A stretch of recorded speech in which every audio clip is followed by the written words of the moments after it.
Weather Radio. Weather Radio. Okay, hi, I'm Leanna. How many of you guys have heard of the No Child Left Behind Act? Okay, so the U.S. Department of Education in 1965 passed the ESEA, Elementary and Secondary Education Act. This act provided low-income districts and low-income schools with funding. In 2001, they changed this act to No Child Left Behind, which holds the school and educators more responsible for the education of the students and passing standardized testing. If they don't, they can lose funding, and they have to go through all these different steps to improve their schools and everything else. So every law has its flaws. The law itself probably has good and bad things about it, but is no child left behind is my biggest point. The law also states that it focuses more on English-only education, no longer supporting any kind of native language education.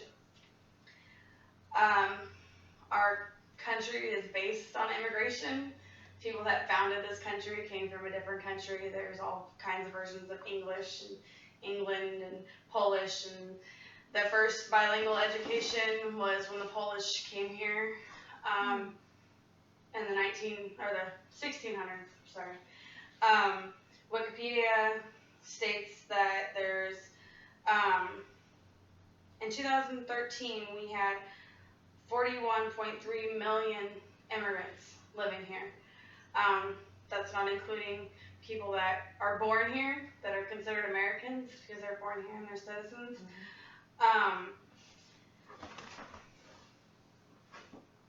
Then, since the beginning of this year, 2,000 immigrant children come to the United States, not including their parents, just children, to go to school with our children. They have ELS in place, but it's not necessarily to its maximum, helping. They do still encourage kids to take tests in English instead of their native language. So if they just came here and they're just learning English and they're taking English-based classes and English-based testing, then they're going to fail our standardized testing. Instead of, yes, let's educate them in English, but still give them the opportunity to succeed where they can, knowing what they know. America doesn't have an actual official language. Each state kind of can take on its own language. States can have their own official language, but as of America, the United States of America, we do not have an official language. I would suggest that we encourage bilingual education. I mean, immigration is not going to stop. We're always going to have people coming here from different countries, different languages, different cultures, and it's not just the language you learn, it's the culture, it's the original ancestry, all the other stuff that you learn along with language that helps. There's many different benefits for children starting at a younger age to become bilingual.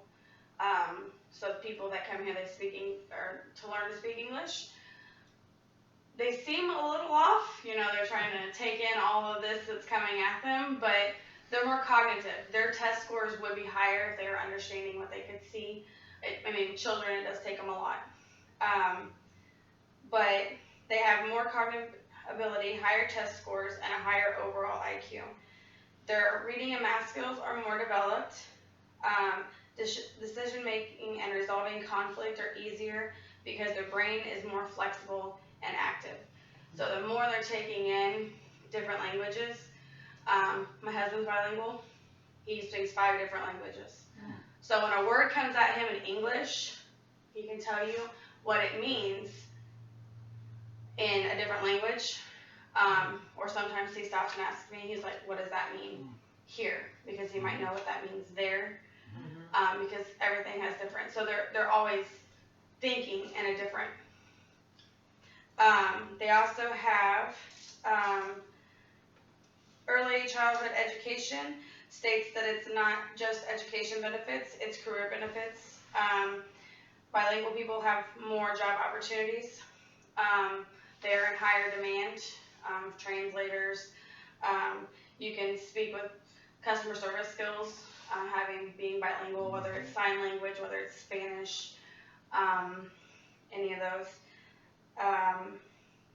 Relocating and traveling becomes extremely easy. Some people don't want to travel to France or go to Paris because they can't speak French and they won't know how to get anywhere or talk to the people that are over there. And they have services for that, but I mean, some people might be a little reserved for that. And they do have get higher pay. So my solution would be is for parents and educators to not be so criticizing over the matter and be more open to it. We're in 2015, the race and the diversity, people being different, cultures, all the above, languages, it should be more mellowing out by now. I've talked to my kids' school. The ways you can help with that is you can talk to the kids' school about other opportunities that they may have, or teachers that they may have that speak different languages, that do after-school activities where they could teach your kid if you wanted them to, or you can look into different classes, or you can actually contact the education board for other opportunities. Not saying that every parent's going to add 10,000 more things to their child's plate, but if you're military and you know you're going to be moving out of country, sometime, and you know what country you're going to, it might be a step ahead to be able to do that. I mean, I was military, and you go there and you come back, and you go there and you come back. So it's good to be flexible. So that's all I have. Very good. All right. Your husband speak.